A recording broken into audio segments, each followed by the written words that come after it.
오늘은 루터의 종교개혁을 기념하는 종교개혁 주일입니다. 506주년을 맞고 있는데요.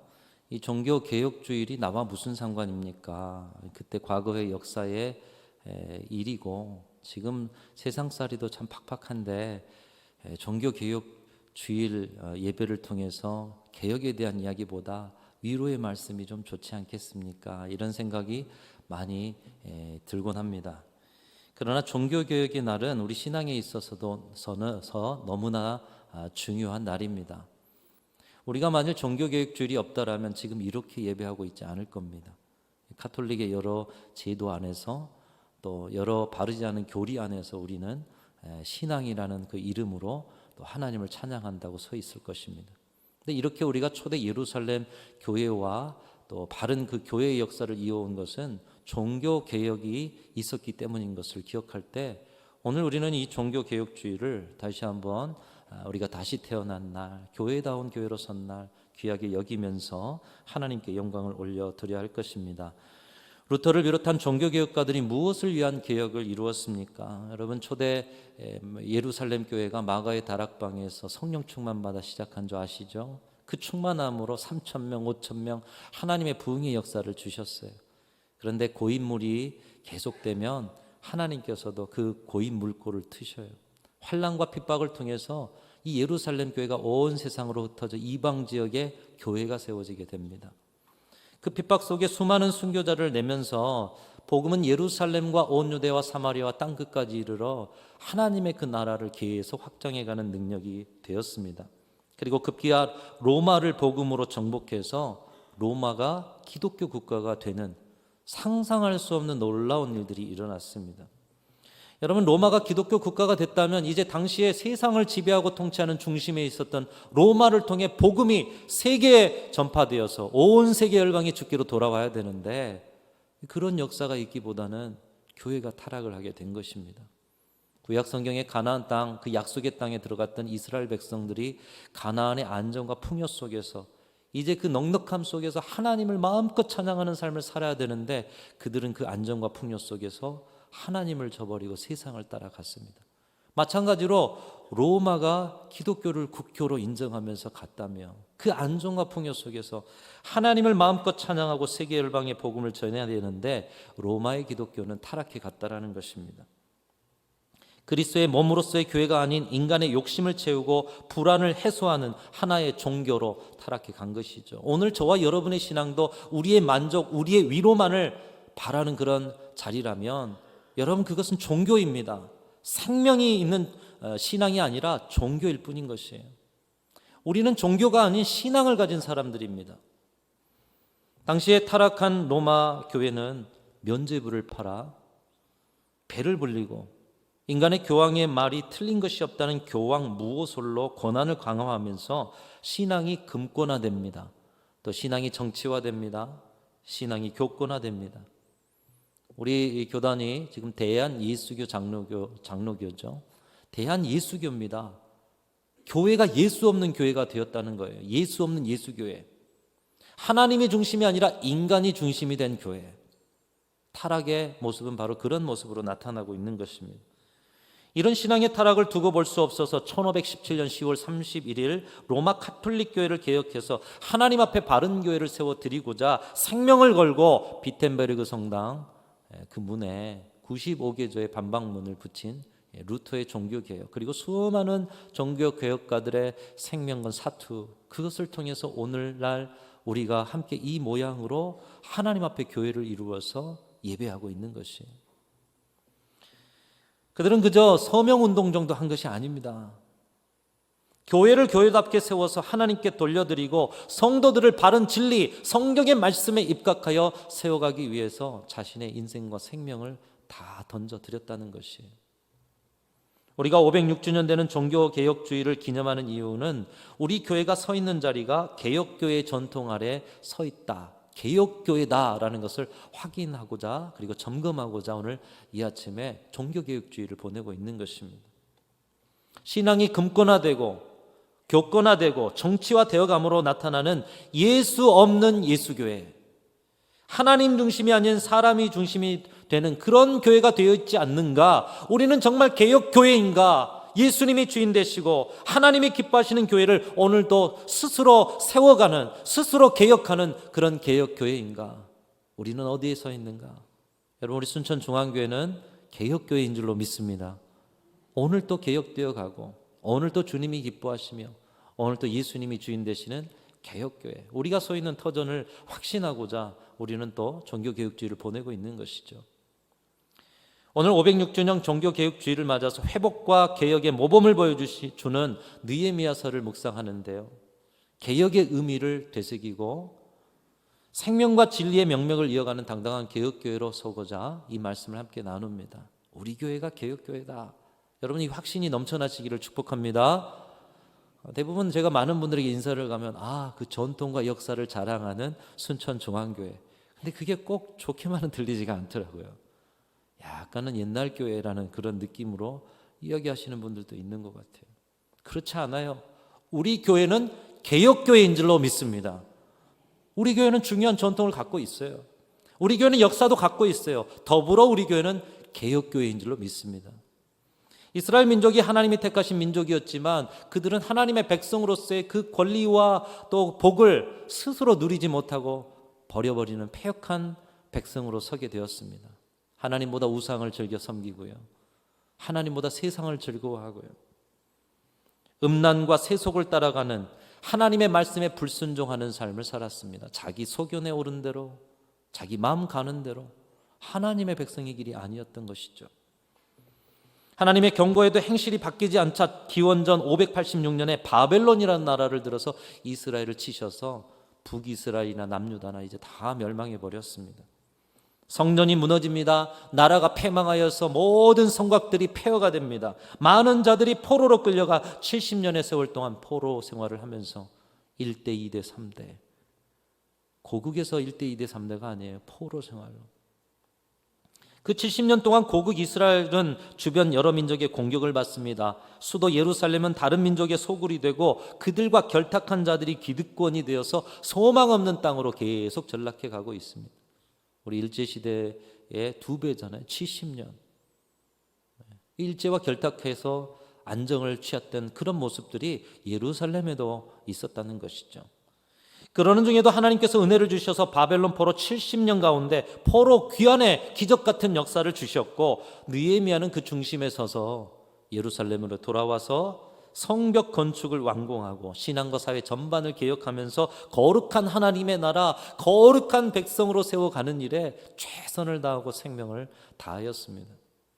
느헤미야서에 있어서 가장 큰 개혁을 보여주는 것이 느헤미야 10장인데 이 개혁을 위해서 뼈를 깎는 마음으로 3가지 개혁의 모습을 보여주고 있습니다. 첫 번째 개혁은 이방인과 결혼하지 않겠다 하나님 앞에 결단하면서 자신들의 이방인과 결혼한 자리를 깨끗하게 만들어가는 것입니다. 이 말씀은 율법에 나온 말씀이죠. 그래서 구약 성경에서는 이스라엘 백성들이 다른 민족과 혼혈이 되는 것에 대해서 율법에서 금하고 있어요. 그런데 바벨론 포로 70년 동안 이방인들과 결혼이 성행했습니다. 나라가 패망하고 가족을 지켜내기 힘든 시대에 결혼이라도 잘 시켜서 예루살렘에 있는 이방인 세력과 연결된다면 부와 안정과 미래가 보장되기 때문에 오늘의 시대에도 우리 자녀들을 생각할 때 좋은 집안에 결혼했으면 이 마음이 그 마음 아니겠어요? 나라가 망했는데요, 세력을 가진, 부를 가진 그 사람이 이방인일지라도 결혼을 잘 시켰으면 좋겠다. 이게 그 포로 생활 또 바벨론으로 무너진 70년의 기간 동안 이스라엘 백성들의 모습이었습니다. 그런데 이것이 개혁의 큰 장애가 되었습니다. 개혁을 하려고 보니 개혁 대상이 다 친인척 관계로 얽혀 있으니 개혁이 쉽지 않은 것이에요. 이방인들을 몰아내고 하나님의 거룩한 백성의 민족의 공동체를 세우려다 보니 다 친인척으로 엮여 있는 거예요. 왜 이런 일이 일어났나 보니 바벨론 70년 동안 말씀을 배우지 못했어요. 그래서 에스라를 중심으로 수문앗 광장 앞에서 말씀을 깨닫고 초막절 절기를 지키면서 하나님의 말씀을 듣습니다. 그리고 깨달아진 말씀을 가지고 회개하면서 그 회개의 열매로 첫 번째로 드린 것이 뭐냐? 우리가 이방인과의 그 결혼을, 그 통혼을 이제 하지 않겠습니다. 결단한 것입니다. 하나님 앞에 개혁의 열매를 드린 것이죠. 이 결단이 어디로부터냐? 하나님의 말씀으로부터. 느헤미야의 개혁도 결국은 하나님의 말씀이 그 안에 속해 있는 것이죠. 두 번째로는 그들은 안식일을 지키겠다고 결단합니다. 하나님 앞에 구별된 안식일에 생업을 모두 내려놓고 하나님만 의지하고 하나님만 기억하고 하나님께 제사드리고, 여러분 오늘날도 주일날 모든 생업을 내려놓고 직장에 무슨 일이 있어도 주일 성수해야 된다 내려놓기가 쉬운 일이 아니잖아요. 이스라엘 백성들도 그랬을 것입니다. 그러나 그들은 결단하죠. 하나님의 말씀대로 안식일을 지켜낼 때 하나님이 먹이시고 하나님이 입히시고 하나님이 기르신다는 약속을 전적으로 믿고 살겠다는 결단을 이 개혁을 통해서 올려드린 것이에요. 여기에는 그들의 믿음의 고백이 있고요, 우리는 하나님의 은혜로 산다라는 고백이 들어있는 거예요. 종교개혁에 오직 믿음, 오직 은혜가 느헤미야의 그 개혁 안에도 들어있습니다. 세 번째로 그들은 하나님의 전을 버려두지 않겠다고 결단합니다. 성전 중심의 삶을 살겠다, 하나님 중심의 삶을 살겠다. 여러분 어떻게 해서 그들이 세운 성전입니까? 솔로몬의 성전은 바벨론에 의해서 다 무너져 버렸어요. 그 화려한 성전 없습니다. 그러면 어떻게 그 성전이 있었느냐? 함께 포로 귀환한 지도자 중에 스룹바벨과 함께 성전을 지었어요. 솔로몬의 성전에 비하면 초라한 성전, 하지만 바벨론 포로 시절에 그렇게 제사드리고 싶고 예배하고 싶고 찬송하고 싶었던 그 열망의 성전, 초라하지만 그렇게라도 하나님이 짓게 해주신 은혜 가운데 성전을 지었어요. 기적과 은혜로 지은 성전이에요. 그럼에도 불구하고 어느 틈엔가 성전이 비워지고 방치되고 있었다라는 것입니다. 그런 그들이 순문학 광장에서 말씀을 통해 하나님 중심의 신앙이 얼마나 중요한지를 깨닫고 성전을 버려두지 않기로 결단을 합니다. 오직 하나님 중심으로 오직 하나님께 영광을 돌리는 삶을 결단하며 그들은 개혁을 일으켰다라는 것입니다. 느헤미야는 이렇게 느헤미야 10장까지 성벽 건축, 말씀 회복, 조직 개혁, 신앙 개혁을 이루었습니다. 그 개혁의 모습을 한마디로 정리하면 하나님께로 돌아가는 것이에요.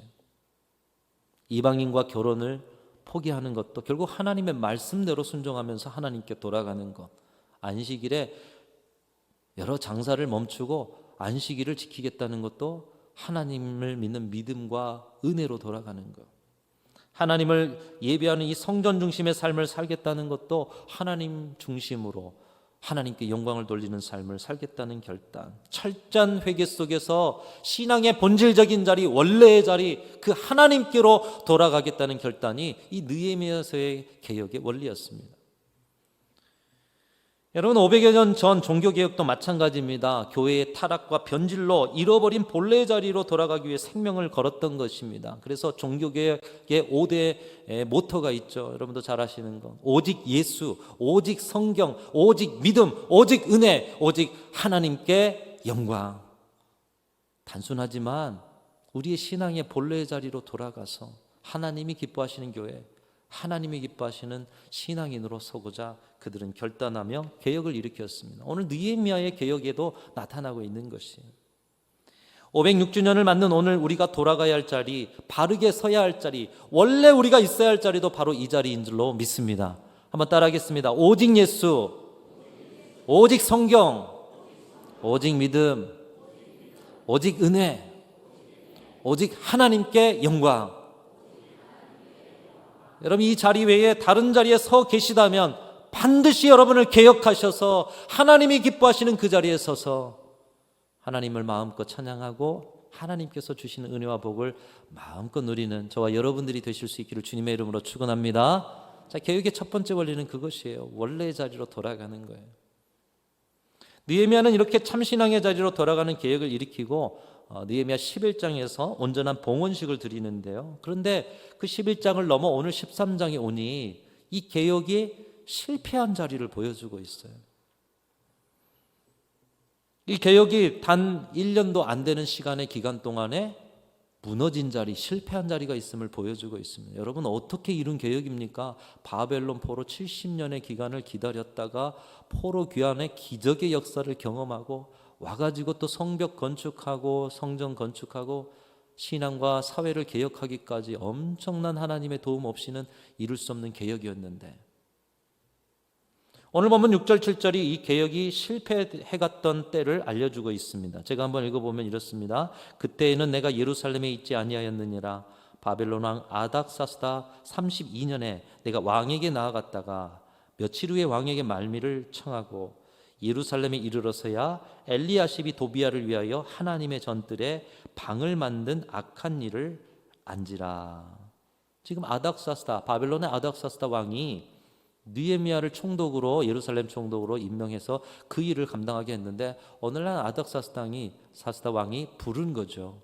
느헤미야를 한번 궁으로 와라, 보고를 해라, 고생 많은데 와서 좀 쉬어라. 아닥사스다 왕의 부름을 받고 잠깐 예루살렘을 떠났던 시간, 여러분 지금 교통편이 좋지만 그 당시에는 그렇지 않겠죠. 그래서 예루살렘에서 이란 지역까지 이렇게 움직인다는 거 아마 몇 달이 걸렸을 수도 있습니다. 그런 시간 동안 이 바벨론에 다녀왔는데, 바벨론에 있을 때는 이것을 알지 못했다가 예루살렘에 돌아와 보니 개혁의 자리가 무너져 있는 것을 보게 되는 거예요. 얼마나 무너져 있는지 오늘 10장의 개혁의 내용과 비교해 보면 정말 말이 나오지 않은 느헤미야 당사자는 얼마나 황당했겠습니까? 여러분, 무언가를 세운다는 것은 참 어려운 것인데 무너지는 것은 한순간이에요. 평생 수고하고 애써서 여러분의 가정, 경제, 가정의 모든 평안 세웠지만 무너지는 것은 한순간일 수 있습니다. 교회도 마찬가지입니다. 수십 년 신앙생활하고 역사를 통해서 하나님이 정말 은혜 주셔서 하나님이 주신 것들로 아름답게 세웠지만 무너지는 것은 한순간이에요. 어떻게 무너졌는가? 세 가지 그 개혁의 점들을 통해서 보면, 먼저 이방인과 결혼하지 않겠다는 결단이 무너졌어요. 근데 그것을 무너뜨린 선봉에 누가 섰느냐? 본으로 보여야 할 대제사장 엘리야십이라는 사람이 오히려 이방인과 자기의 손자를 통혼을 시켜버린 것입니다. 근데 어떤 사람과 결혼을 시켰느냐? 이스라엘 회복의 가장 큰 걸림돌이었고 느헤미야를 암살하려던 사람 중에 하나, 산발랏이라는 이방인, 당시 세력을 가진 이방인과 결혼을 시키는 거, 이방인 가정과 결혼을 시킨 것이에요.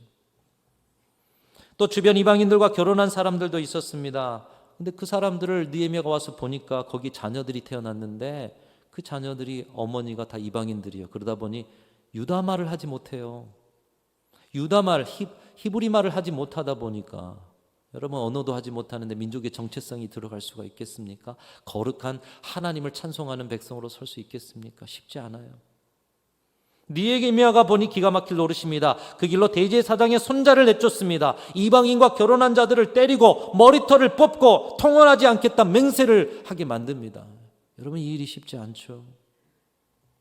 그들을 본래의 자리로 되돌려 놓는 거, 생명을 건 이야기입니다. 두 번째로 안식일을 지키겠다는 결단도 무너져 있었습니다. 느헤미야가 잠깐 자리를 비웠던 그 시간들 동안에 다시 안식일에 장사가 시작된 거죠. 그것을 지도자들이 허락한 거죠. 그래서 지도자들을 꾸짖습니다. 그리고 안식일 규례를 이어가도록 레위인들을 다시 정결하게 하고 그 안식일 사역을 다시 시작하도록 만들었습니다. 세 번째로 하나님의 성전을 버려두지 않겠다 했던 결단도 무너져 있는 것을 보게 되었습니다. 그 성전을 잘 세워가도록 레위인들을 세우고 그 레위인들의 생계를 지원했었는데 1년 만에 돌아와 보니 레위인들이 생계의 문제로 성전을 떠나 있는 것을 보게 되는 거예요. 왜 그런가 했더니 대제사장 엘리야십이 성전에 들어있는 레위인들의 방을 이방인 도비야에게 내어준 거예요. 오늘 본문의 내용이죠. 그리고 레위인들의 몫을 갈취해서 이 이방인을 섬기는 거죠. 이 도비야는 이스라엘 성벽 건축을 방해하고 느헤미야를 암살했던 그 일에 또 다른 세력 있는 이방인이었습니다. 느헤미야가 개혁을 하고 자리를 비운 1년도 안 되는 이 시간 동안에 성전을 비운 사이 원수 같은 도비야가 그 성전의 방을 차지하고 성전의 성물로 대접을 받고 있다는 거예요. 근데 그 일을 누가 하느냐? 대제사장이 하고 있다는 거예요. 신앙이 금권화됩니다. 정치화됩니다. 교권화됩니다. 이것을 본 느헤미야가 도비야가 머물던 방에 들어가 그의 살림살이를 다 끄집어내어서 내던지는 장면이 오늘 본문의 장면인 것이에요. 얼마나 마음이 시원한 장면입니까? 그런데 이것을 행하기가 쉬운 일일까요? 개혁을 일으켰는데 무너졌어요. 그것을 다시 재개혁을 일으킨다. 여러분 이방인과 통혼을 금지했을 때, 그리고 모든 이방인의 아내를 보냅니다. 고국으로. 그러면 아내와 그 자녀들과 함께 살 수 없는 그 이스라엘 사람의 마음은 어떠했겠습니까?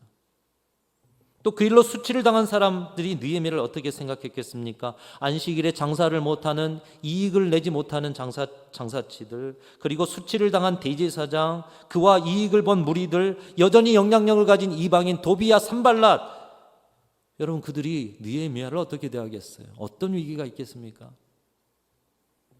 그러나 민족을 개혁하는데 느헤미야는 생명을 걸고 재개혁이라도 다시 하는 거예요. 왜요?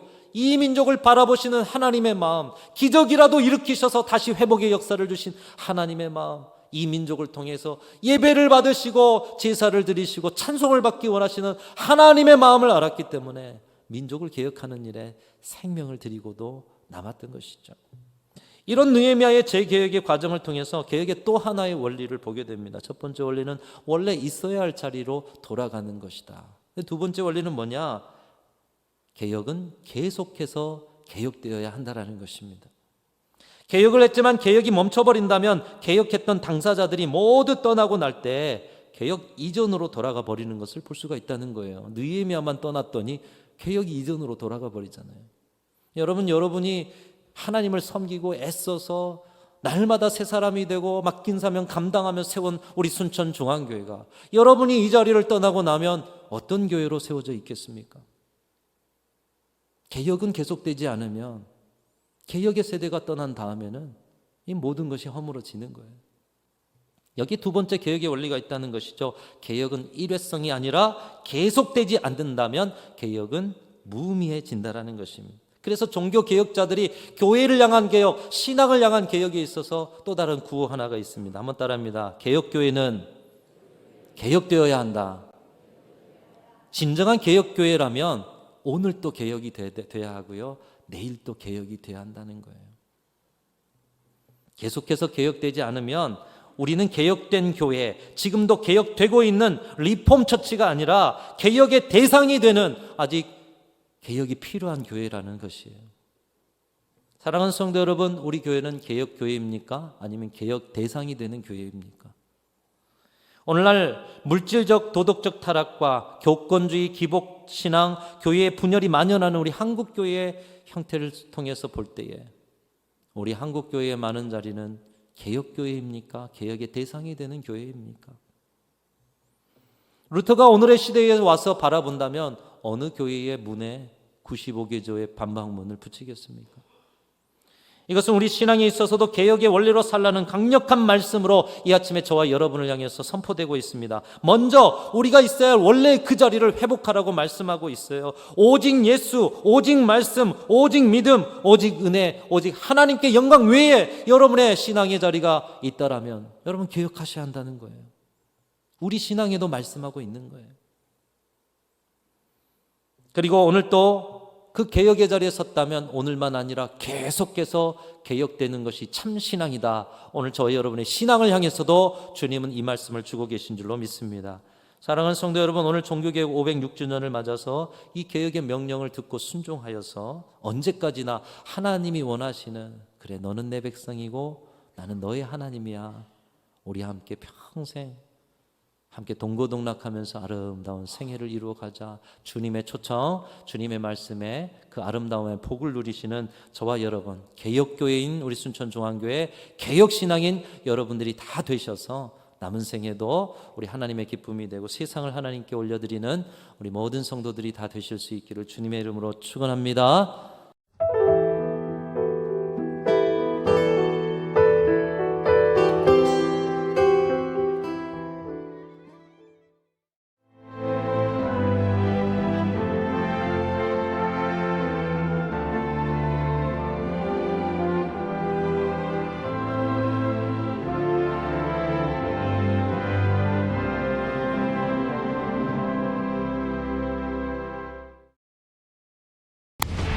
생명의 땅, 으뜸 전담이 새로운 미래를 만들어갑니다.